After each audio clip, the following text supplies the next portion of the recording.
ఇవాళ నేను dry fruit laddu చేసుకుంటున్నాను. దానికి కాజు, పిస్తా, బాదం, వాల్నట్, గుమ్మడి గింజలు, అంజీర్ అవన్నీ కూడా 200 గ్రామ్స్ తీసుకున్నాను. ఖర్జూరం ఒకటి 350 గ్రామ్స్ తీసుకున్నాను.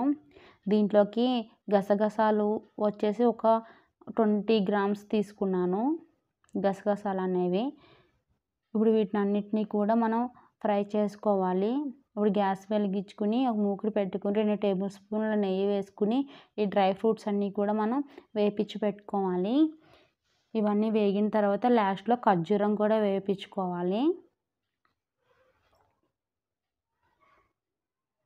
ఈ లడ్డు పిల్లలకి పొద్దున్నే ఒకటి ఇస్తే హెల్త్ ప్రకారంగా కూడా చాలా మంచిది. పెద్దలు తిన్నా చిన్నపిల్లలు తిన్నా కూడా చాలా మంచిది.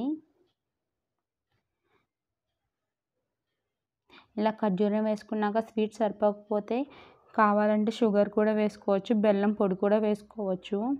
నేను దీంట్లో ఏమీ వేయలే, ఒకటి ఖర్జూరం ఒకటే వేసాను ఆ స్వీట్ సరిపోతుందని. ఇలా అన్నీ వేగిన తర్వాత ఇలా పొడి చేసేసుకుని ఖర్జూరం కూడా మిక్సీ పట్టుకుని అన్నీ కలిపేసుకుని మనం లాస్ట్లో గసగసాలు కూడా కలిపేసుకుని ఇలా ఉండల కింద చుట్టుకోవాలి. అంతే, ఎంతో టేస్టీ అయిన డ్రై ఫ్రూట్ లడ్డు రెడీ అయిపోయింది. రోజుకి ఒకటి తింటే చాలా హెల్తీగా ఉంటుంది. ఒకసారి ట్రై చేసి చూడండి. ఎర్లీ మార్నింగ్ తింటే ఇంకా చాలా మంచిది. రోజుకొచ్చి ఒక్కటి సరిపోతుంది.